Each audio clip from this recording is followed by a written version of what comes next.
अर्जुनधारा 3 जुकेखाडी निवासी शङ्कर खड्का अकस्मात अस्वस्थ भई हाल बिर्तामोड बिएनसी टिचिङ हस्पिटलमा उपचाररत हुनुहुन्छ। सर्वप्रथम उहाँको शीघ्र स्वास्थ्य लाभको कामना गर्दछौँ। च्यारिटी परोपकार युवा समूहद्वारा यहाँ हामी उठेको रकमलाई हस्तान्तरण गर्दैछौँ।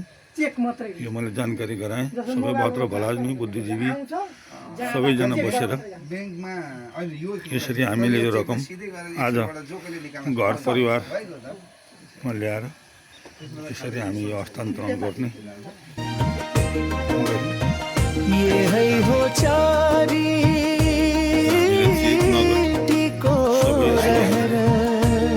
उहाँहरूलाई हस्तान्तरण गर्दैछौँ।